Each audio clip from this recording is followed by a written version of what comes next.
তো আপনি কি আমাকে চেনেন? হ্যাঁ, আপনার সঙ্গে আমার পরিচয় আছে না? এখন হয়ে যাবে, আগে কি ছিল পরিচয়? ছিল না।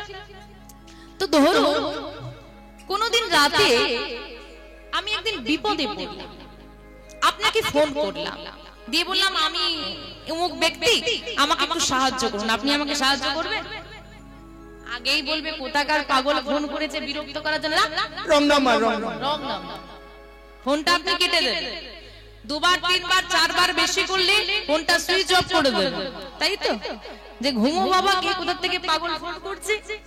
কিন্তু আপনার সঙ্গে যদি আমার পরিচয়টা থাকে, আপনার সঙ্গে যদি আমার যোগাযোগটা থাকে, আপনার সঙ্গে যদি আমার সংযোগটা থাকে, যদি প্রতিদিন কথা হয়, মাঝে সাঝে কথা হয়, যদি একটা সংযোগ, একটা সম্পর্ক তৈরি হয়, তখন যদি আপনাকে আমি মাঝরাতে ফোন করে বলি আমাকে একটু সাহায্য করুন, আপনি আমাকে করবেন?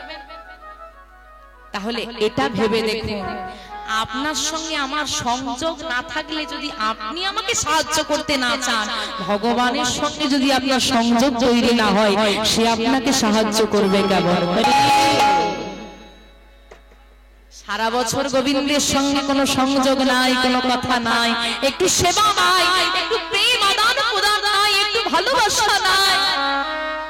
হঠাৎ যদি বিপদে পড়ে বলেন হে গোবিন্দ কৃপা করো, কৃপা করবে। ও দাদা কীর্তন শুনতে যাবে? বলে আরে দাঁড়া, আজকে তো রবিবার নয়, ছুটির দিন নয়, আজকে কি কীর্তন শুনতে যাবে? রবিবার দিন কীর্তন হলে নয় যে দেখতাম, ছুটির দিন থাকতো। তুমি যখন ভগবানকে বিপদে পড়ে ডাকবে, ভগবান যদি বলে দাঁড়া, আজকে তো ছুটির দিন নয়, তো রবিবার নয়, রবিবার হলে ছুটির দিন হলে কৃপা করবো, ছুটির দিন আসো, চলবে? ব্যস্ততা কখনো তাকে দেখিও না। তুমি একটা সংসার নিয়ে ব্যস্ত, সে তো পুরো জগৎ সংসারের মালিক, তুমি তো এইটুকু সংসারের মালিক। তুমি যদি এই সংসারে নাও থাকো, কিচ্ছু যায় আসে না। দুদিন কাঁদবে, 3 দিন কাঁদবে, 4 দিনের দিন বলবে বেটা মরে গেছে, ভালো হয়েছে। কিন্তু তুমি এই সংসারের অতিথি মাত্র, তিনি মালিক। তোমার পিতা বলেছিল আমার সংসার সে আর নাই, তুমি বলছো আমার সংসার তুমি থাকবে না। তোমার সন্তানাদি বলবে আমার সংসার কেউ থাকবে না। সংসারটা তার, আমি দুদিনের অতিথি। তাই যার সংসারে এসেছি তার সেবাটা আমাকে আগে করতে হবে। তাই মন্দিরে আমরা ভগবানের কাছে চাইতে যাই, কিন্তু জানো তো মা, এই সংসারে যদি কেউ একবার কৃষ্ণ ধনের স্বাদ পেয়ে যায়, আমরা জাগতিক জগতের ধন চাইতে যাই, কারণ আমরা এখনো গোবিন্দ প্রেম ধনের স্বাদ পাই। যদি কেউ একবার কৃষ্ণ ধনের স্বাদ পেয়ে যায়, এই জাগতিক জগতের কোন ধনই তাকে আর বশীভূত করতে পারবে না। তাসুর মা আজকে আস্বাদন করব সেই ভক্তের কথা, যে ভক্ত জীবনে সব পেয়েছিলেন, কিন্তু গোবিন্দকে পাবে বলে তিনি ভিখারি হয়েছিলেন, এবং ভিখারি হয়ে গোবিন্দকে তিনি লাভ করেছিলেন। সেই ভক্তির কথা আজকে আমরা আস্বাদন করব। আজকে আমাদের আস্বাদনের বিষয়বস্তু হবে লালা বাবু জগৎ। কিবা কলি ঘর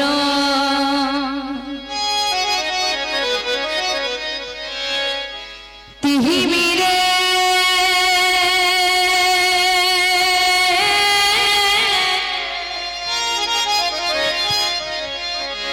আমার গোরা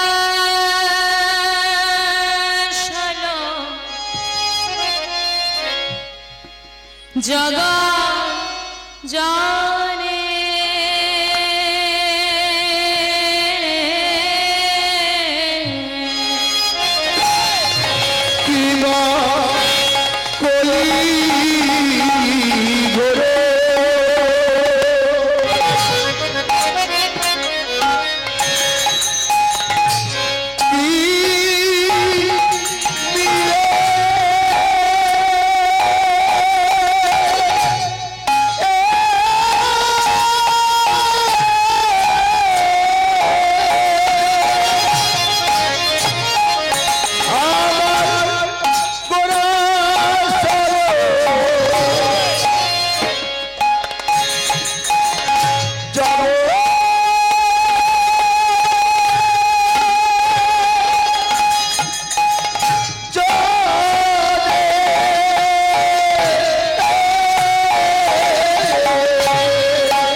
জগজনে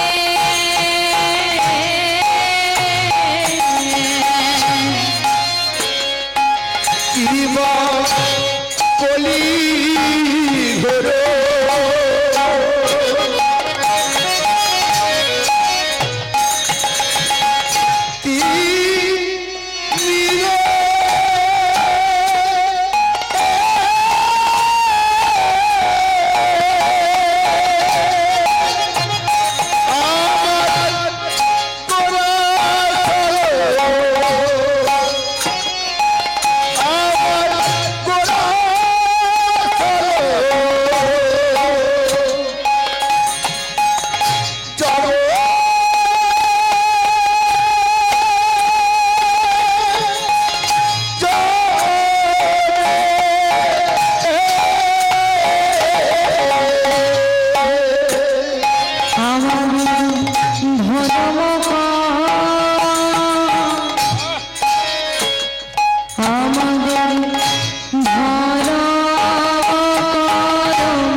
কলি ঘোর তিমি, তিমির শব্দের অর্থ হচ্ছে অন্ধকার।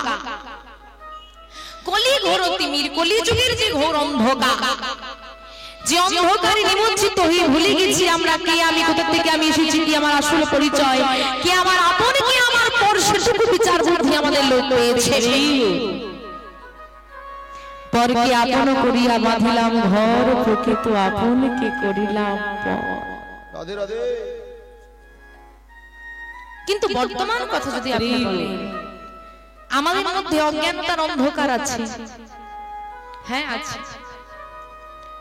কিন্তু এখন কম বেশি সবাই আমরা হরিবাসরে আসি, ভক্ত সংখ্যা কিন্তু অনেক বেড়েছে। আগে কিন্তু এত কীর্তন ছিল না, এত কীর্তনিয়া ছিল না, তেমন এত কীর্তন হলে এত মানুষও কিন্তু আসতো না, এত ভক্ত সমাগম হতো না।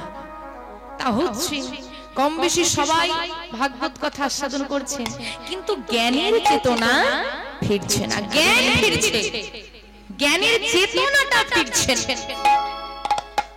এই জন্য তো বলি চৈতন্য কথা শোনো। আমরা আসি কেন? চৈতন্য কথা শুনতে। চৈতন্য কে? আমার মহাপ্রভু, তার কথা শুনতে বলছে। কেন? চৈতন্য, চৈতন্য, যার কথা আস্বাদন করলে জীবের চেতনা জাগ্রত হয়, তিনি তো চৈতন্য। কিন্তু আমরা তো সবাই অবচেতন জীব, আমাদের মধ্যে কি চেতনা আছে? আমরা জানি কোনটা ভুল কোনটা ঠিক, আমরা যৎকিঞ্চিৎ হলেও বুঝতে পারি, কিন্তু বুঝতে পারলেও আমরা ভুলের পথে চলি, ঠিক করার কিন্তু চেষ্টা আমরা কেউ করি না। যেমন একটা দৃষ্টান্ত বলি শোনেন।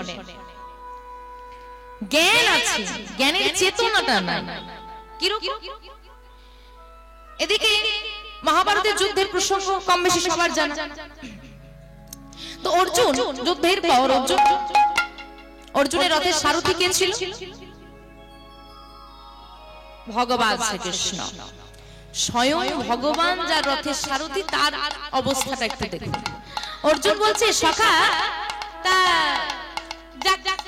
যুদ্ধ হয়েছে, পাপের ভাগীদার তো হয়েছি, তা পাপ যখন হয়েছে চলো একটু গঙ্গা স্নান করে আসি। হ্যাঁ গো মা, গঙ্গা স্নান করলে কি হয়? পাপ ধৌত হয়ে যায়। এই যে আমাদেরও দিন আসছে, সব স্নান করো, গঙ্গা স্নান করো। কোন দিন? বাহ, পৌষ সংক্রান্তির দিন। তো ভগবান মনে মনে চিন্তা করছে, অর্জুন আমি তোমার রথের সারথি, সব সময় আমি তোমার সঙ্গে থাকি, আর তোমার মধ্যে চেতনা না, বেশ তোমাকে একটু শিক্ষা দিতে হবে। এটা ভগবান মনে মনে ভাবছে, তোমাকে একটু শিক্ষা দিতে হবে। তা ভগবান অর্জুনকে শিক্ষা দেওয়ার মধ্যে দিয়ে সবাইকে শিক্ষা দিচ্ছে। সেই শিক্ষাটা আজকে আমরা নিয়ে চলুন। তো অর্জুন এখন সারথি মানে কি? হ্যাঁ, তাকে চলতি কথায় আমরা কি বলি? ড্রাইভার। মালিক যে বলেছে ড্রাইভার করে যেতে হবে, হ্যাঁ সকা চলো, হ্যাঁ অর্জুন চলো। তো রথের উপর উঠে বসেছেন অর্জুন ঠাকুর, আর ভগবান শ্রী রথ চালনা করে নিয়ে এসেছেন। আর এদিকে কিছু দূর এসে নদীর ঘাটের অনেকটা দূরে রথটা থামিয়ে দিয়েছেন ভগবান। আরে রথটা থামিয়ে দিলে যে, বলে অর্জুন ভাটা পড়েছে। হ্যাঁ গো মা, কোথায় ভাটা পড়ে? আর আমাদের জীবনে হ্যাঁ হয়ে গেছে তো 40, ভাটা পড়ে গেছে, আর চিন্তা নেই। ভাটা পড়ে গেছে, আর চিন্তা নেই। এবার জল নামতে থাকবে। মানে আমাদের যতদিন দেহে জোর থাকে, ভগবান সাধন ভজন হয়। যখনই ভাটা পড়তে শুরু করবে, এই যে চোখে চশমা দা, হাঁটু মুড়ে বসতে পারি না, কি কীর্তন শুনি। ভালো চিড়ে বললে কালো জিরে শুনি। এই তো আমাদের দশা, ভাটা পড়ে গেছে, আর হবে না। আর অর্জুনকে বলছে ভাটা পড়েছে, মানে অর্জুনের মধ্যে জ্ঞানের ভাটা পড়েছে। অর্জুন, হ্যাঁ ভগবান যার রথের সারথি, সে যাচ্ছে গঙ্গা স্নানে। অর্জুনের হৃদয়ে ভাটা পড়েছে, নদীতেও ভাটা পড়েছে। কারণ অর্জুন ভাটা পড়েছে, তো ভাটার টান হলে কি জলটা নেমে যায়? জলটা নেমে গেলে পাড়টা কি হয়? কুলটা কাদা হয়ে যায়। তা রথটা নিয়ে যাবো কি করে? তা স্নান করবে তুমি, আমি যে কাদায় কি করব? আমি রথে অপেক্ষা করছি, তুমি গিয়ে স্নানটা করে এসো। আচ্ছা বেশ, তাহলে তুমি এখানে অপেক্ষা করো, সব আমি যাবো। অর্জুন ঠাকুর রথ থেকে নেমে নদীর ঘাটে এসে দাঁড়িয়েছে। স্নান করতে নামবেন, এমন সময় দেখছে ওই ঘাট দিয়ে ভগবানের কৃপায় একটা পচা মোড়া ভাসতে ভাসতে যাচ্ছে। মোড়াটার ভাসার সময় পেল, এই ঘাট দিয়ে আর এখনই ভেসে যেতে হচ্ছে। এই কাদা পেরিয়ে এলাম, আবার এই কাদা পেরিয়ে ফিরে যাবো, অন্য ঘাটে যাবো। একটা কাজ করি, একটু দাঁড়িয়ে যাই, মোড়াটা ভেসে গেলে জলটা পরিষ্কার হয়ে যাবে, আর তখন আমি স্নানটা করে নেব। এই বলে অর্জুন ঠাকুর অপেক্ষা করছে, আর মোড়াটা ভাসতে ভাসতে চলে যাচ্ছে। এমন সময় ওই ঘাটে দুটো শৃগাল এসেছে। আর শৃগাল দুটো ছুটতে ছুটতে এসে, একটা ছোট শৃগাল একটা বড় শৃগাল, দুজনে ছুটতে ছুটতে এসে ওই ঘাটে মোড়াটাকে দাও দিয়ে ধরে টানতে টানতে টানতে টানতে পাড়ে তুলে দিল। কি গন্ধ! একে বলে কপাল খারাপ, বুঝলে? কাদা পেরিয়ে এলাম স্নান করতে, মোড়াটা ভেসে যাচ্ছিল, শৃগাল দুটো এসে আবার এই ঘাটে মোড়াটাকে তুললো, একটু দূরে তুলতে পারলো না। বিরক্তি হয়ে অর্জুন আর তো কিছু করার নেই, আত্মস্নান হবে না, তিনি ফিরে চলে যাচ্ছেন। এমন সময় ছোট শৃগালটা মোড়াটাকে তাড়াতাড়ি করে খেতে যাচ্ছে, আর বড় শৃগালটা বলছে দাঁড়া থাম ভাই। আর যেই না বলেছে দাঁড়া থাম ভাই, অর্জুন দাঁড়িয়ে পড়েছে। বলেছে শৃগালকে, দাঁড়িয়ে পড়েছে অর্জুন। অর্জুন পশু পাখির ভাষা বুঝতে পারতো না, বলছে থামতে বললো কেন? দেরি তো হয়েই গেছে, তা কি বলে একটু শুনে যাই। তাই অর্জুন ঠাকুর পিছন ফিরে তাকাচ্ছে না, ঘটনাটা পেছনে ঘটছে, আর অর্জুন ঠাকুর দাঁড়িয়ে দাঁড়িয়ে কান পেতে শুধু কথাগুলো শুনে নিচ্ছে। তো ছোট শৃগালটা বলছে কেন দাদা থামবো কেন? বলে দেখ ভাই, মোড়া তো পেলাম, কিন্তু মোড়াটাকে একটু পরীক্ষা করতে হবে না, এই মোড়াটা খাবার উপযুক্ত কিনা। প্রত্যেকটা কথার মধ্যে শিক্ষা আছে, একটু মন প্রাণ দিয়ে আস্বাদন করবেন। শৃগালটা বলছে দাঁড়া ভাই, মোড়াটাকে পরীক্ষা করে দেখতে হবে এই মোড়াটা উপযুক্ত কি? মোড়ার আবার পরীক্ষা। হ্যাঁ না, এমনিতে আমাদের পোস্টমর্টম হয়, মোড়া পরীক্ষা হয়, কিন্তু শ্রীগালে আবার মোড়া পরীক্ষা, এটাও জেনে রাখুন। হ্যাঁ, কিন্তু আমরা তো মানুষ, শ্রীগাল তো পশু জাতি, আমরা তো মানুষ। পশু হয়ে বিচার করছে খাবার উপযুক্ত কিনা, আমরা মানুষ হয়ে বিচার করি না কোনটা খাবার উপযুক্ত কোনটা নয়। যা পাই তাই সেবা, সর্বভোগ হয়ে গেছে, এই হচ্ছে আমাদের দশা। যাই হোক দাদা, খুব খিদে পেয়েছে, অনেকক্ষণ পর খাবারটা সামনে পেয়েছি, তুমি আবার বাধা দিয়ে বসলে, আমি কিন্তু বেশিক্ষণ অপেক্ষা করতে পারবো না, আমি ক্ষুধার জ্বালা সহ্য করতে পারছি না, তুমি যা পরীক্ষা করবে করো, কিন্তু তাড়াতাড়ি করো। আচ্ছা ঠিক আছে, তো বড় শ্রীগাল মোড়া পরীক্ষা করছে, কেমন করে করছে দেখো। শ্রীগালটা একটু মোড়াটার সামনের দিকে এগিয়ে গিয়ে বলছে, আগে মুখটা খাবো, বদনটা আগে খাবো, তা বদনটা আগেই পরীক্ষা করবো। তো বদনের একটু গন্ধ নিয়েছে, তারপরে সে বলছে দেহটা খাবো। এখন দেহটা খাওয়ার জন্য বুকে একটু গন্ধ নিয়েছে, তারপর চরণের দিকটা খেতে হবে, চরণের দিকটা গিয়ে মানে পায়ের দিকটা গিয়ে পায়ের একটু গন্ধ নিয়ে বলছে, ভাই কপালটা খারাপ। কেন? এই মোড়াটা খাওয়া যাবে, খাওয়া যাবে না মানে এতক্ষণ পর খাবার পেলাম, এত সুন্দর মোড়াটাকে তুমি বলছো খাওয়া যাবে না? বলে না, খাওয়া যাবে না। কেন খাওয়া যাবে না? কি পরীক্ষা করলে আর কি বুঝলে? বলে মোড়াটার বদনে গন্ধ নিয়ে দেখলাম এ মানব জন্ম পেয়েছে বটে, কিন্তু কোনদিন বদনে কৃষ্ণ বলে না, কৃষ্ণ বলে না। ভেবে দেখুন, বলছে মানব জন্ম নিয়ে মুখে কৃষ্ণ বলে না, সেই মুখটা আমরা খাবো কি করে? পশু অবজ্ঞা করে দূরে ঠেলে দিচ্ছে, শুধু গোবিন্দের নাম ভজন করেনি। তাহলে বুকে গন্ধ নিয়ে কি দেখলে? বলে বুকে গন্ধ নিয়ে দেখলাম কোন সাধু গুরু বৈষ্ণবকে আলিঙ্গন করে না, কোনদিনই সাধু গুরু বৈষ্ণবের চরণ ধোলাই অঙ্গে মাথে না, এই হৃদয়ে কোনদিন গোবিন্দের লাগি প্রেম আসে না। বল, খেতে পারবি? দেহটা তো অপবিত্র, যদি সাধুগুরু বৈষ্ণবের সঙ্গ না করে দেহ তো অপবিত্র, দেহটা খাবি কেমন করে? আচ্ছা ঠিক আছে, পায়ের দিকটা খাবো। বলে এই চরণে কোনদিন তীর্থে তীর্থে ভ্রমণ করে, চরণ পেয়েছে কোনদিন এই চরণে ভগবানের কাছে যায় না, এই চরণে নিয়ে কোনদিন তীর্থে তীর্থে ভ্রমণ করে না, এই পাপীর দেহ সেবা হবে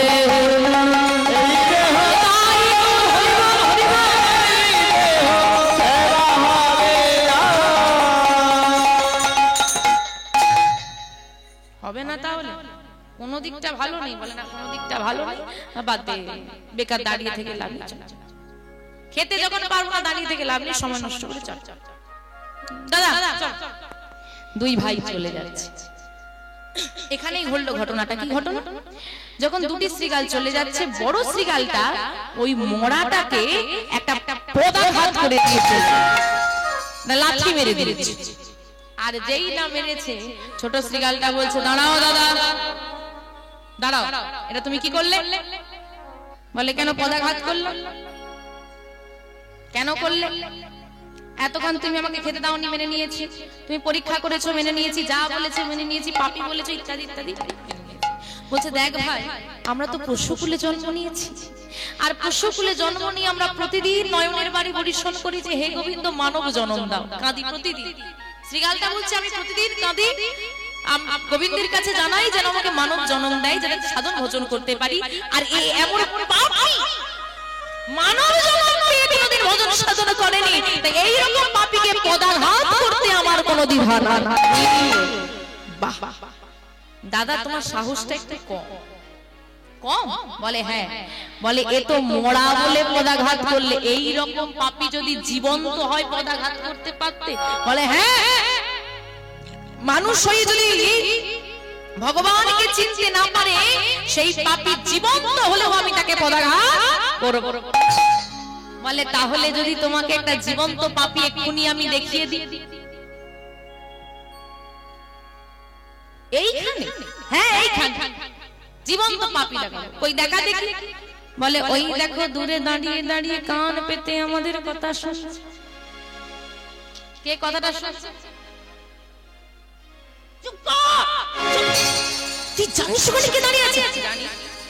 অর্জুন ঠাকুর তখনও শুনছে, ভাবছে হয়তো চিনতে পারেনি, আমাকে ভুল করে বলে ফেলেছে, আমি তো পেছন ঘুরে দাঁড়িয়ে আছি। তাই এবার বড় শ্রীগালটা জিজ্ঞেস করছে, চুপ কর, তুই জানিস ওখানে কে দাঁড়িয়ে আছে? হ্যাঁ। ছোট শ্রীগালটা বলছে জানি। বলে কে বলতো?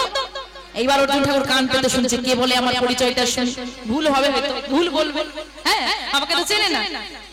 এ হলো পঞ্চ পাণ্ডবের তৃতীয় পাণ্ডব অর্জুন ঠাকুর। নিতাই গৌর হরি হরি বল হরি। হলো পঞ্চ পাণ্ডবের তৃতীয় পাণ্ডব অর্জুন ঠাকুর। অর্জুন ঠাকুর গ্রহান্বিত হয়ে একদম সঙ্গে সঙ্গে শ্রীগালের কাছে ছুটে গিয়ে বলছে, ওরে শ্রীগাল, এক্ষুনি আমি তোকে হত্যা করব, তোর এত বড় স্পর্ধা, তুই আমাকে পাপী বলিস? দাঁড়ান অর্জুন ঠাকুর, দাঁড়ান। আপনি আমাকে মারলে তো আমি এক্ষুনি মরে যাব, আপনি কত বীর, আর আমি সামান্য শ্রীগাল, আপনি মারলে কি আমি বাঁচবো? আমি তো মরেই যাব। তবে আমাকে মেরে ফেলার আগে তিনটে প্রশ্নের উত্তর একটু আপনি দিয়ে দিন। হ্যাঁ, তো এই তিনটে প্রশ্নের উত্তর পেয়ে গেলে আপনি আমাকে মেরে ফেললেও আমার কোনো দ্বিধা থাকবে না। প্রথম প্রশ্ন, আপনি এখানে কেন এসেছেন? কেন এসেছেন? গঙ্গা স্নান করতে এসেছি। বাহ। দ্বিতীয় প্রশ্ন, গঙ্গা স্নান করলে কি হয়? পাপ ধুয়ে যায়। মূর্খ শ্রীগাল, এটাও জানিস না গঙ্গা স্নান করলে পাপ ধৌত হয়? বাহ, সুন্দর। তৃতীয় প্রশ্ন, এই গঙ্গার উৎপত্তি কোথা থেকে?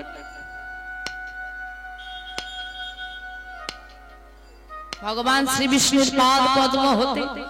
বাবা অর্জুন ঠাকুর, আমি তো ভেবেছিলাম আপনি পাপী, এখন দেখছি আপনি তো জ্ঞান পাপী, মানে জ্ঞানী, কিন্তু পাপী। তোর এত বড় স্পর্ধা, তুই আমাকে জ্ঞান পাপী বলিস? বলে যোগ অর্জুন ঠাকুর, গঙ্গায় স্নান করলে যদি পাপ থেকে মুক্তি পাওয়া যায়, সেই গঙ্গার উৎপত্তি ভগবান শ্রী বিষ্ণুর পাদ পদ্ম হতে। সেই বিষ্ণুর রথে চড়ে আপনি এসেছেন গঙ্গা স্নান করতে। আপনি ঘরে বসে যার চরণ পেলেন, ঘরে বসে যাকে আপন করলে, গঙ্গা যার চরণ ধরে নদী গো, সেই চরণ আপনি ঘরে পেয়ে এসেছেন গঙ্গা স্নানেতে। নিতাই গৌর হরি হরি।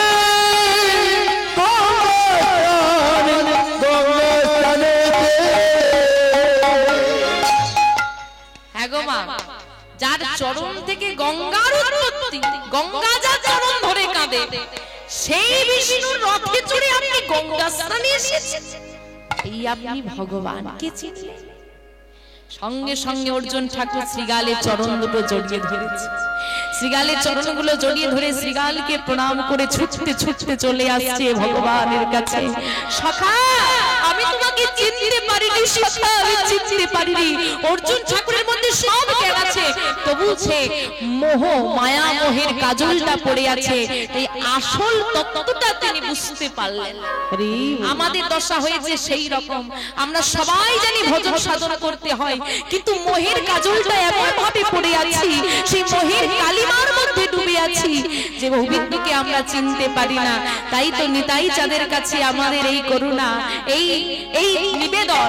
আর কবে নিতাই চাঁদ করুণা করে করুণা করে আর কবে নিতাই চাঁদ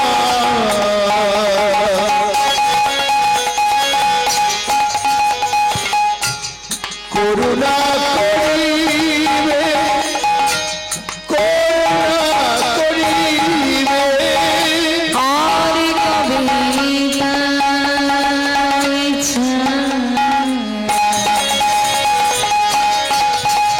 আমায় করুণা করে করুণা করে আর কবে নিতাই চাওয়া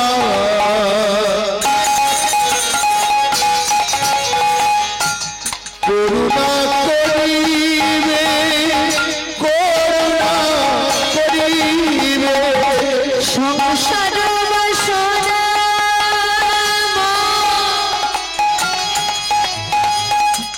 কবে তুচ্ছ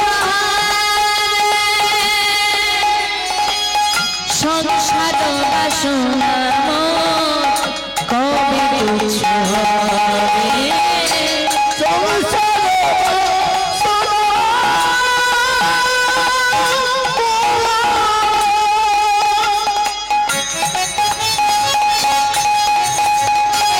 কবে তুচ্ছ হবে সংসারে বাসনা কবে তুচ্ছ হবে আর কবে করুণা করে করুণা করিবে আর করিবে করুণা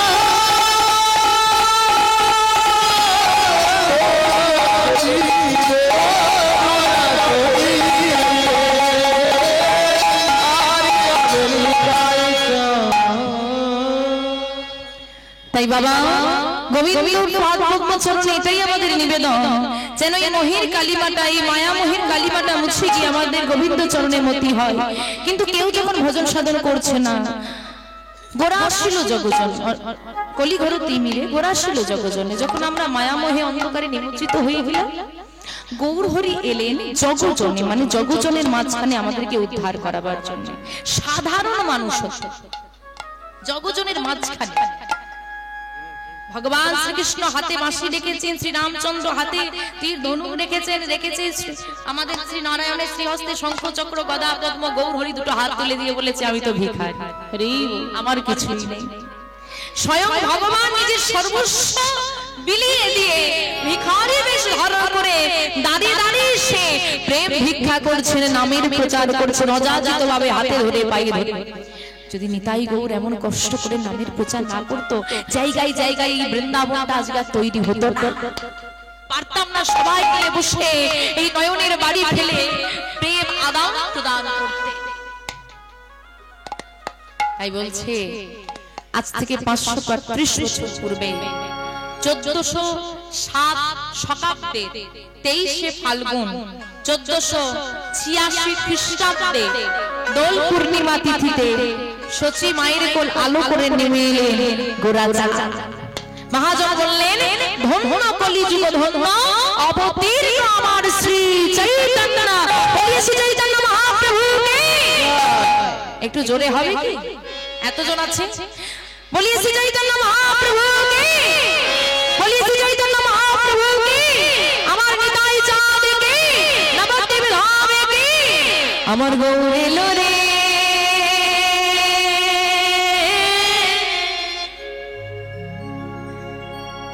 এই সোনা নদিয়া হলো ধনী,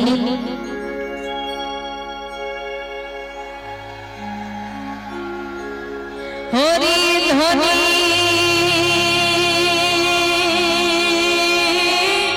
নিতাই গৌর হরি বল, হরি বল, হরি বল। সবে তো শোনা যায় আমাদের গৌর হরে হরে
দর্শন করেন প্রতিদিন, কীর্তন শুনতে আসার সময় প্রণাম করে এসেছেন, হাতগুলো কেমন আছে দেখেছেন? কেমন আছে তোমাদের গুলো, কেমন আছে? আরে নদিয়া বানা তবে না নদিয়ার চাঁদ আসবে। নদিয়ায় কেউ এমন করে না, নদিয়ায় কেমন থাকে সবার হাত তোলো। যাদেরকে গৌর হরি হাত দিয়েছে, হাত আছে তারা তোলো, যাদের হাত নেই গৌর হরি দেয়নি তাদের তুলতে হবে, যাদের আছে হাত তারা তোলো। মায়েরা উলু ধনি উলু ধনি উলু ধনি। আমাদের গৌর এলো, আমাদের গৌর এলো, আমাদের গৌর এলো রে, সঙ্গে নিতাই এলো রে। গৌর এলো, গৌর এলো, গৌর এলো রে, সঙ্গে নিতাই এলো রে। গৌর এলো, গৌর এলো, গৌর এলো রে, সঙ্গে নিতাই এলো রে। আমাদের গৌর এলো রে, আমরা নদিয়ায় উলুধনি হরি ধন সব শোনা যায়, আমাদের গৌর এলো রে।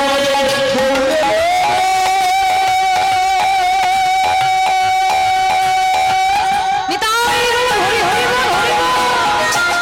এই সোনার নদিয়ায় উলুধ্বনি হরি ধ্বনি সব শোনা যায়, আমাদের গৌর এলো রে। কি মনে হয় গৌর হরি এসেছে? এসেছে ঠিক তো? বাহ, মায়েরা যা উলুধ্বনি দিয়েছে ভয় পেয়ে চলে আসে। তা গৌর হরি চলে তো এলো, দেখতে যাবে? ঠান্ডা আছে না, থাক যেতে হবে না, যাবে? কারা কারা গৌর হরিকে দেখতে যেতে চাও একবার বড় বড় হাত তুলে দেখি। মায়েরা উলুধ্বনি উলুধ্বনি উলুধ্বনি হরি বল হরি বল হরি বল।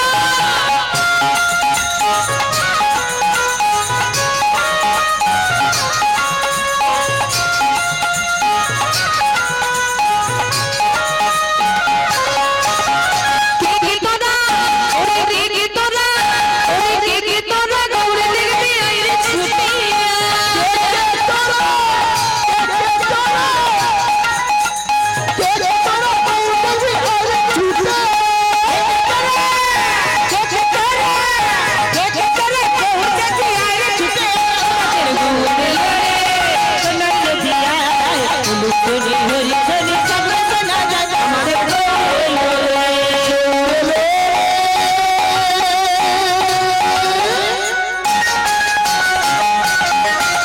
এই সোনার নদিয়ায় উলুধ্বনি হরি ধ্বনি সব শোনা যায়, আমাদের গৌর এলো রে। গৌর এলো রে, আমরা নদিয়ায় উলুধনি হরি ধনি সব শোনা যায়, আমাদের গৌর এলো রে। নিতাই এলো রে, তাই গৌর শ্রীরাম বাবাকে হরি হরি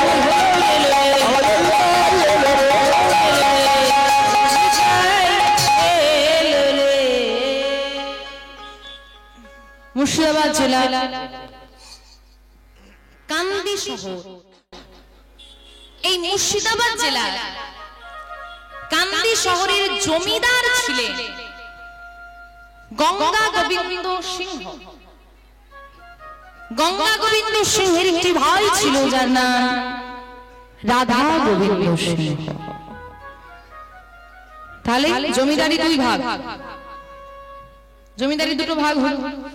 রাধা গোবিন্দ সিংহের কোন সন্তান আদি হলো, তাই গঙ্গা গোবিন্দ সিংহের একমাত্র পুত্র প্রাণকৃষ্ণ সিংহ সমগ্র জমিদারি গ্রহণ করলেন। এই প্রাণকৃষ্ণ সিংহের একটি পুত্র সন্তান জন্মগ্রহণ করল, যার নাম কৃষ্ণচন্দ্র সিংহ। এই কৃষ্ণচন্দ্র সিংহকে আদর করে লালা বলে ডাকা হতো। পরিবারের যদি একমাত্র পুত্র সন্তান হয় সে কিরকম হয় গো? খুব আদরে। ভেবে দেখুন, লালা বাবু জমিদার পরিবারের একমাত্র পুত্র সন্তান, ভীষণ আদরে। যা চাইতেন তাই করতেন, বাধা দেওয়ার কেউ ছিল না। সবার আদরে বেড়ে ওঠা লালা বাবু। বর্তমানে তার বয়স 12 বছর। 12 বছরের লালা জমিদারি বাড়ির যে বারান্দা হয় সেই বারান্দায় আপন মনে খেলা করছে। আর এমন সময় হঠাৎ করে ওই দরজার সামনে কে যেন এসে চিৎকার করছে, বাবু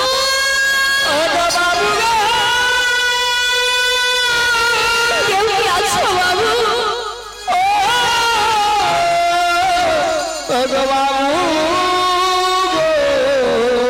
আমায় কিছু ভিক্ষা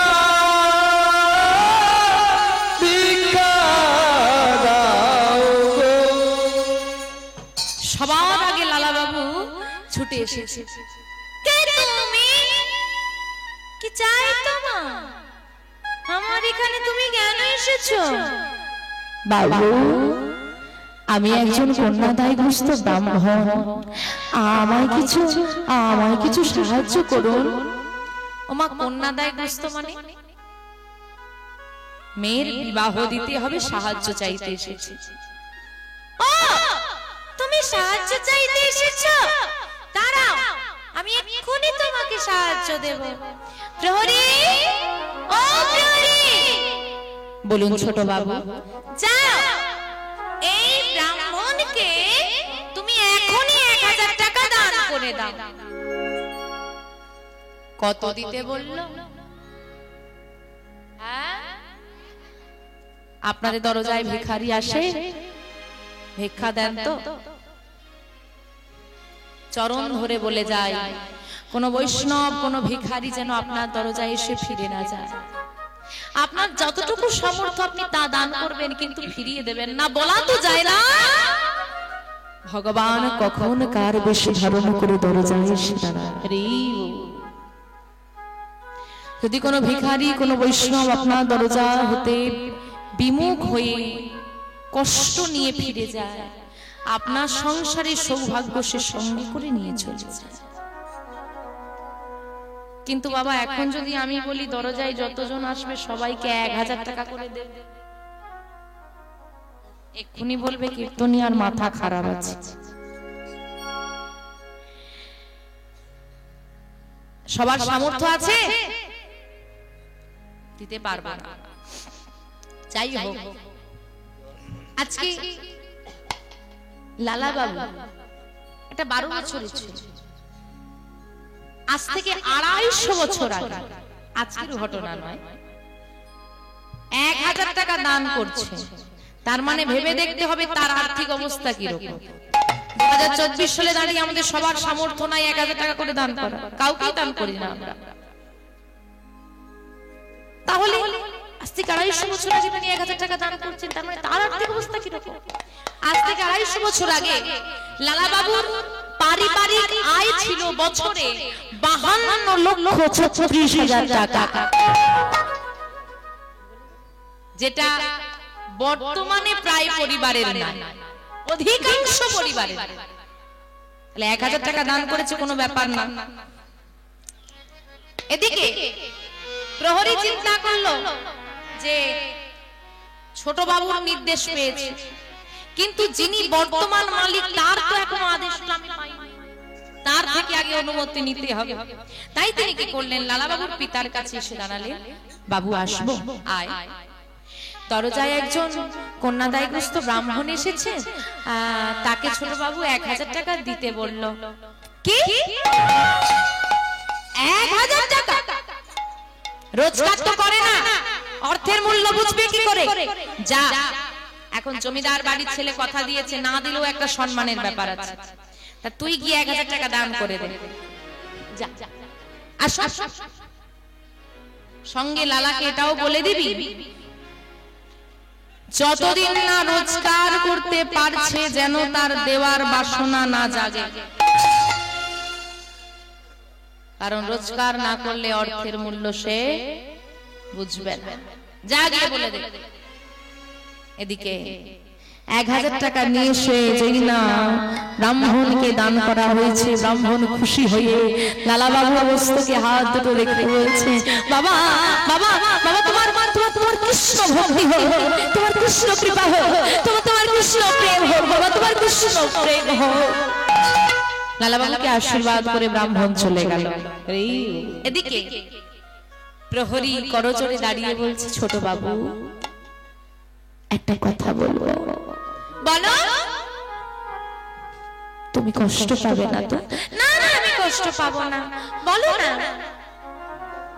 আপনার পিতা আপনাকে বলে দিতে বলল, যতদিন না আপনার রোজগার করার ক্ষমতা হচ্ছে, যতদিন না আপনি রোজগার করতে পারছেন, আপনার দেওয়ার বাসনাটুকুও যেন না জাগে।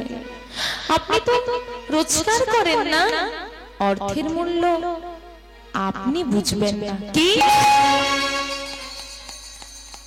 আমার পিতা আমাকে এত বড় কথা বলল?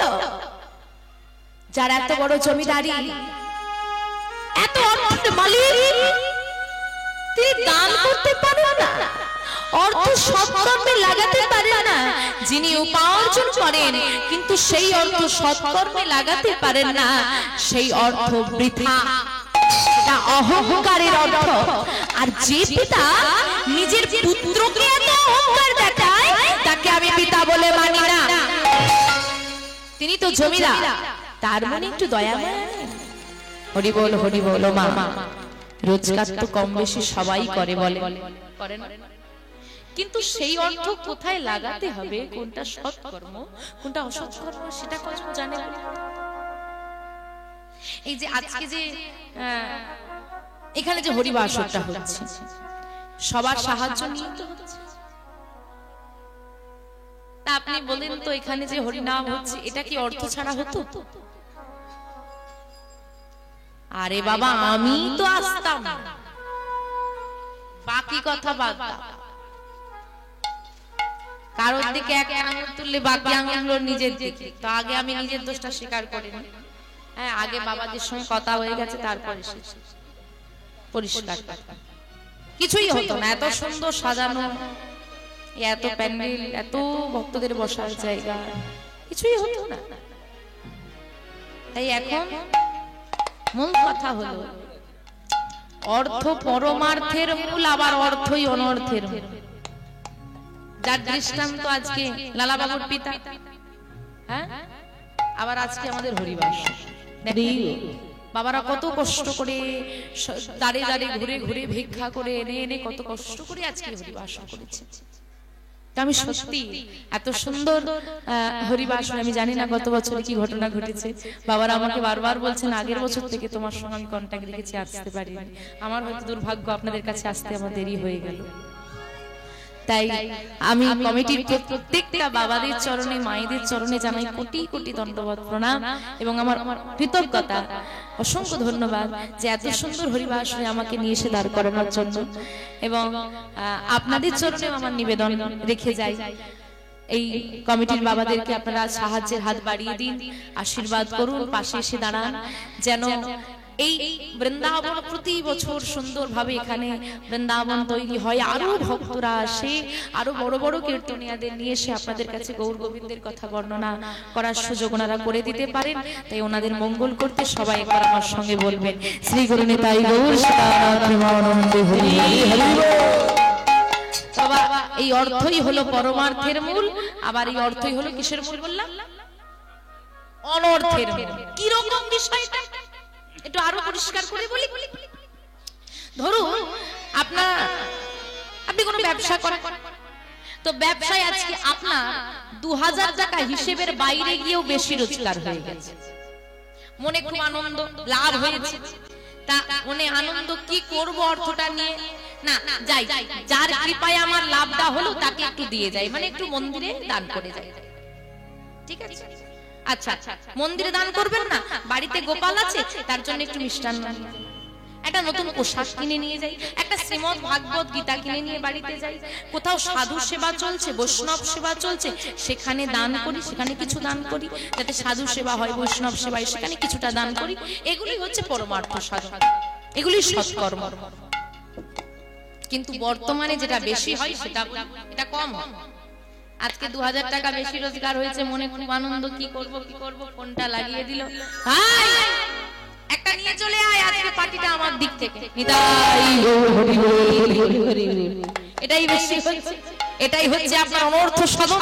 রোজগার সবাই করে কিন্তু সৎকর্মে লাগাতে সবাই পারে না। ভগবান কর্ম করার ক্ষমতা সবাইকে দিলেও অর্থ কোথায় লাগাতে হবে সেই সুবুদ্ধিটা সবাইকে দেয় না। হরি বল হরি বল। আজকে লালা বাবু ওই 12 বছরের ছেলেটা বলছে তার পিতাকে, যিনি অর্থ রোজগার করেন কিন্তু সৎ কর্মে লাগাতে পারেন না, তার অর্থ কারণ অর্থ তিনি নিয়ে যেতে পারবেন না, দেখে যেতে হবে। কিন্তু যদি কোনো অর্থ সৎ কর্মে দান করেন, এই অর্থের হিসাবটা পরমার্থিক জগতে গিয়েও হবে, ওটা কিন্তু বাদ হবে না। অনেকে ভাবে আমি দান করে দিলাম মানে এটা আমার বাদ চলে গেল হিসেবের খাতা থেকে, ওটা হিসেবের খাতা থেকে বাদ যায় না, ওটা হিসেবের খাতায় ওঠে।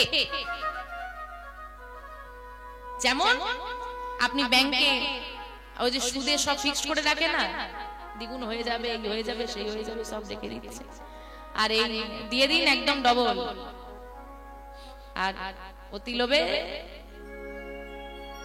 ডবল হওয়ার জায়গায় শূন্য হয়ে যাবে, এই করেই সব ডুবছে। অতিরিক্ত লোভ ভালো না। ভগবানের ব্যাংক আছে, সেই ব্যাংকে যদি আপনি জমা রাখেন, ইনি ঠকাবে, ইনি দ্বিগুণ ফিরিয়ে দেবেন। দ্রৌপদী আঁচলের একটা কোণ ছিঁড়ে আঙুলে বেঁধে দিয়েছিলেন ভগবান, শত সহস্র বস্ত্র দ্রৌপদীকে ভগবান দান করেছিলেন। দেখুন মহাভারত প্রত্যেকটা পদে পদে দৃষ্টান্ত দিয়ে যাচ্ছে। আর কবে বিশ্বাস জন্মাবে?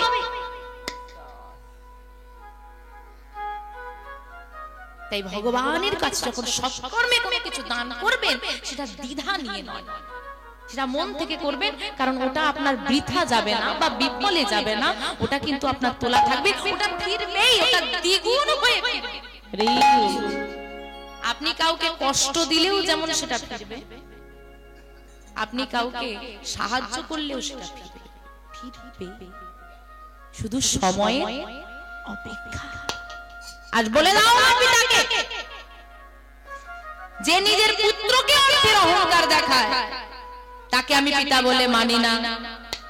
শোনো, যার এত বড় জমিদারি, টাকার উপর টাকা জমিয়ে যে পাহাড় করে ফেলেছে, জমিদারি যার বড়, কিন্তু মনটা এতটাই ছোট, তার ঘরে আমি আর থাকব না। জেনে রাখুন মা, আপনি কত বড় বাড়ি করেছেন কেউ কিন্তু দেখতে আসবে, আপনি কত বড় মনের মানুষ এটা কিন্তু সবার মুখে মুখে থাকবে। বাড়িটা আজকে আপনার আছে, আপনি করেছেন, আপনি যদি দেখবে দু একজন বলবে আরে অমুকের বাড়িটা খুব সুন্দর করেছে, একটা সই, সময় কতক্ষণ, 2 সেকেন্ড, একটা সই করে দেবেন, আপনার ছেলের নামে হয়ে যাবে। কিন্তু মনটা আপনার, আপনি যদি একটা মহৎ কাজ করেন, সবাই আপনাকে ধন্য ধন্য বলবে। তাই মনই যার ছোট, বড় জমিদারি নিয়ে কি হবে? এদিকে প্রহরী ছুটতে ছুটতে পিতাকে বলতে যাচ্ছে, আর লালা বাবু ছুটতে ছুটতে জমিদারি বাড়ি পরিত্যাগ করছে। পিতার এমন অহংকার, পিতা বলে দিল কোথায় আর যাবে, ওই তো অতটুকু ছেলে, বয়স কত, 12 বছর, কোথায় আর যাবে, ও যেখানেই যা দুদিন পর ঠিক ফিরতে হবে আমার কাছে। পিতার অহংকার, লালা বাবু জমিদারি বাড়ি পরিত্যাগ করলেন, মুর্শিদাবাদ পরিত্যাগ থাকবো না, এখানে এলেন কোথায়? বর্ধমান জেলায়। বর্ধমান জেলার একটি সেরেস্তাদারে 20 টাকা বেতনে কাজ শুরু করলেন। কর্ম না করলে, অর্থ উপার্জন না করলে অর্থের মূল্য বুঝবে না, পিতা বলেছে।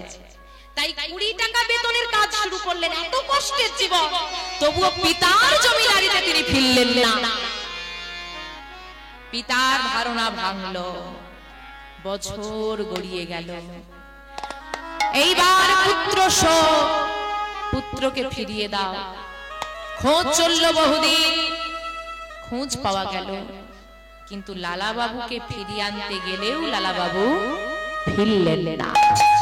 একবার, দুবার, 3 বার, 4 বার কেউ ফেরাতে পারলো না লালা বাবুকে। পুত্র শোকে ধীরে ধীরে শয্যাশায়ী হলেন লালা বাবুর পিতা। অনুশোচনা হলো অহংকার পতনের মূল কারণ। অহংকার করেছিলাম, আজ সেই অহংকারী আমাকে পুত্র শোকে ধীরে ধীরে দুর্বল করে দিল। জমিদারির কাজ চলল না, বন্ধ হয়ে গেল। ধীরে ধীরে পুত্র শোকে প্রাণ ত্যাগ করল। দেখুন অহংকার মানুষকে কোথায় নিয়ে যায়। এদিকে প্রহরীরা ফিরে এসে হাতে পায়ে ধরে কান্নাকাটি করে লালাবাবুকে ফিরিয়ে আনলেন যে আপনার জমিদারি আপনি না গ্রহণ করলে কে গ্রহণ করবে, যার প্রতি আপনার অভিমান সে তো আর রইলই না, আপনি ফিরে চলে যান। এবং ওই সময় লালাবাবুকে ফিরিয়ে আনার আরেকটি বড় কারণ ছিল, যেটা ঐতিহাসিক কারণ যেটাকে বলা হয়। তখনকার দিনে তো জমিদারদের মধ্যে একটা দ্বন্দ্ব ভেদটা ছিল না, তো যদি জানতে পারে যে জমিদার মারা গেছে আর পরবর্তী জমিদার বর্ধমানে, তো অন্য জমিদাররা এসে দখল করে নেবে, তখন অত্যাচার শুরু হবে এই জমিদারিতে, যারা আছে সবাইকে বন্দী বানাবে। তো এই ভয়ই প্রহরীরা মূলত ওনাকে ফিরিয়ে এনেছিলেন। জমিদারি গ্রহণ হলো, কিন্তু লালাবাবুর জমিদারিতে কেউ কোনোদিন কষ্টে থাকে না, অভুক্ত থাকে না, কেউ দুঃখে থাকে না, সবাইকে তিনি দান করেন। লালাবাবু বিবাহযোগ্য হয়েছে, লালাবাবু কাত্যায়নী নামে এক সুকন্যার সঙ্গে বিবাহ হলো। এদিকে লালাবাবুর আবার একটি পুত্র সন্তান, হ্যাঁ, বছর গড়ালো, লালাবাবুর পুত্র সন্তান হয়েছে, নাম রাখা হয়েছে নারায়ণ। নারায়ণও বড় আদরের আর দেখতে ভারী সুন্দর। এইবার নারায়ণের সারা জমিদারি বাড়ি ঘুরে ঘুরে খেলা করছে, ছোট্ট নারায়ণ ছোটাছুটি করছে। আর এদিকে নারায়ণ যত ছোটাছুটি করছে, খেলা করছে, লালাবাবুর ভীষণ নিজের শৈশবের কথা মনে পড়ছে, যে আমি ওই সারা জমিদারি বাড়ি ঘিরে খেলা করতাম, কত আনন্দে ছিলাম, কত সুখে ছিলাম। হ্যাঁ, তাই মনটা এই কথাটা ভেবে পিতার কথা মনে পড়ছে। যতই হোক সন্তান তো, পিতার কথা মনে পড়ছে। পিতা এত অহংকার করলো যে পিতার ভালোবাসাটা আমি পেলাম না, আমার ছেলেবেলাটা নষ্ট হয়ে গেল, শৈশব কালটা। এইসব কথা চিন্তা করতে করতে মনটা খারাপ হয়ে গেছে। তাই তিনি কি করেছেন, এত বছর পর সেই বারান্দাটায় এসে আবার বসেছেন। ওই বারান্দায় বসে বসে সেই দিনটার কথা মনে পড়ছে। একজন ভিখারি এসেছিল, হ্যাঁ, সাহায্য চাইছিল, আমি 1000 টাকা দিয়েছিলাম। আর যেই না এই কথাটা চিন্তা করছে, হঠাৎ করে দরজার সামনে একজন এসে চিৎকার করে বলে উঠল, বাবা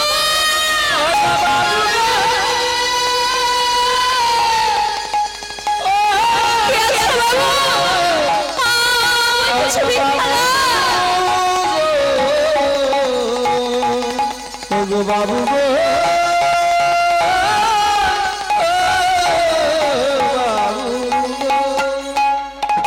যেটা মস্তিষ্কে চলছে সেটাই বাস্তবে ঘটে গেছে। মুহূর্তের মধ্যে সারা শরীরটা অবশ হয়ে গেল।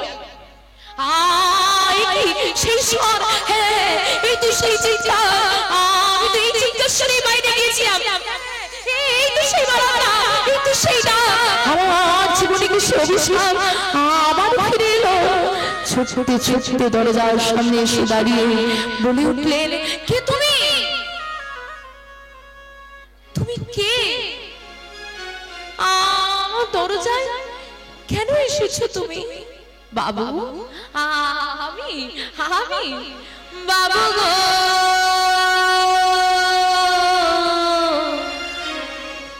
আমি হলাম দিন ভিখারি।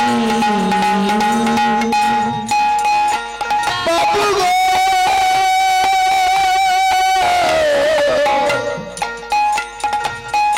আমি হলাম দিন ভিখারি। বাবু গো, আমি হলাম দিন ভিখারি। তুমি ভিখারি? ভিক্ষা করে কি করো? বাড়িতে স্ত্রী পুত্র পিতামাতার সেবা দাও? বাবু, আমার ঘরে স্ত্রী পুত্র পিতামাতা পরিজন কেউ নেই। কেউ নেই যখন ভিক্ষা করো কেন? তাহলে ভিক্ষা করে কি করো তুমি? আমার ঘরে স্ত্রী পুত্র পিতামাতা কেউ নেই, কিন্তু একজন আছে যে বাবু। কি আছে? কি আছে তোমার ঘরে? আমার ঘরে আছে গিরিধারী, গিরিধারী।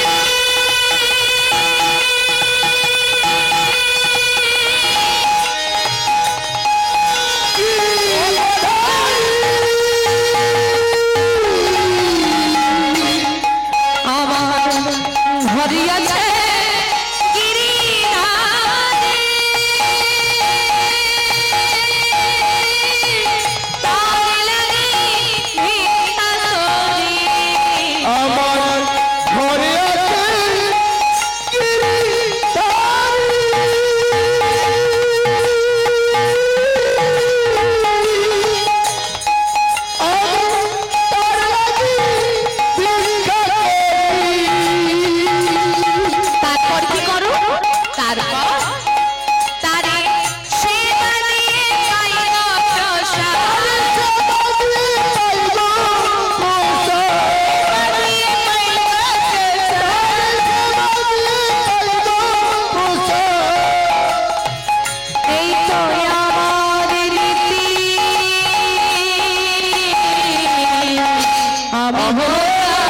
আমি হলাম দিন ভিখারি। আমি হলাম দিন ভিখারি।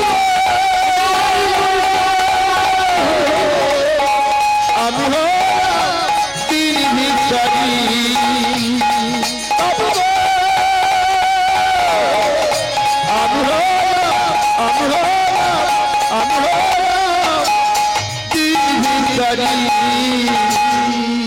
তুমি ভিক্ষা করে গিরিধারী শিবানা। দাঁড়াও, এখানেই দাঁড়াও তুমি। আমি এক্ষুনি আসছি। যাবে না কিন্তু, এখানেই দাঁড়িয়ে থাকবে তুমি। আমি যাবো আর আসবো। ছুটতে ছুটতে লালাবাবু গৃহের মধ্যে প্রবেশ করে একটা বড় পোটলা বেঁধেছে, আর বড় পোটলা বেঁধে নিয়ে এসেছে ভিখারির কাছে। এই না ধরো। এতে কি আছে বাবু?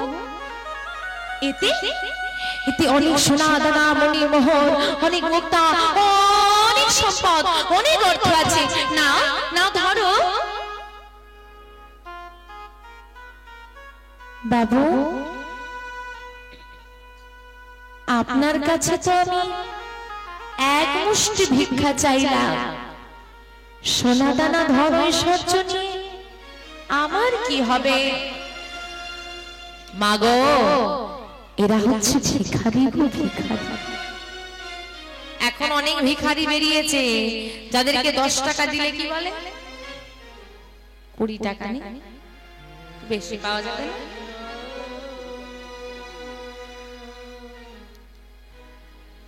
ভিখারি যারা হয় বাবা, তারা বড় কাঙাল হয়।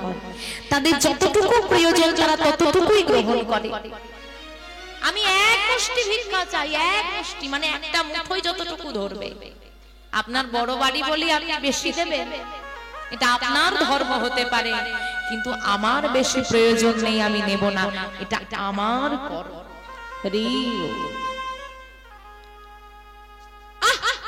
তুমি দেখছি ভারী বোকা তো। কেন বাবু?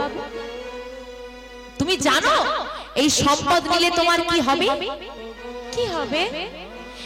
এই সম্পদ যদি তুমি না, তুমি আমার মতো জমিদার হয়ে যাবে, আমার মতো ধনী হয়ে যাবে, তোমার আর কোনো কষ্ট থাকবে না, তোমাকে দাঁড়িয়ে দাঁড়িয়ে আর ভিক্ষা করতে হবে না।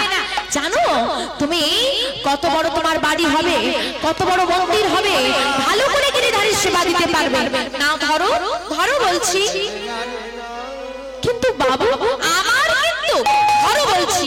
জোর করে বোঝাটা ভিখারির মাথায় তুলে দিয়েছে। যেই না ভিখারির মাথায় তুলে দিয়েছে, ভিখারি প্রণাম করেছেন লালাবাবুকে, কিছু বলতে পারছেন না বাবা। প্রণাম করে ভিখারি চলে যাচ্ছে, আর লালাবাবু দরজায় দাঁড়িয়ে দাঁড়িয়ে ভিখারি চলে যাওয়াটা দর্শন করছেন। ভিখারি কিছু দূর এলো, এদিক ওদিক তাকিয়ে দেখলো। যখন দেখলো এদিক ওদিক কাউকে দেখা যাচ্ছে না, মাথা থেকে বোঝাটা নামিয়ে কি যেন চিন্তা করলো, আর চিন্তা করে দূরের জলাশয়ে সজোরে নিক্ষেপ করে দিয়েছে। আর এইটা দর্শন করে লালাবাবু চিৎকার করে বলে উঠলেন, ভিখারি, ওরে ভিখারি,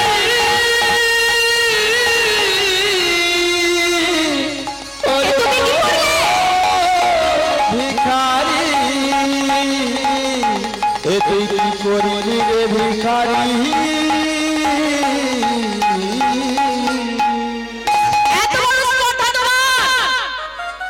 আমি তোমাকে ভালোবেসে দিলাম আর তুমি সেটা সজোরে জলাশয়ে নিক্ষেপ করে দিলে।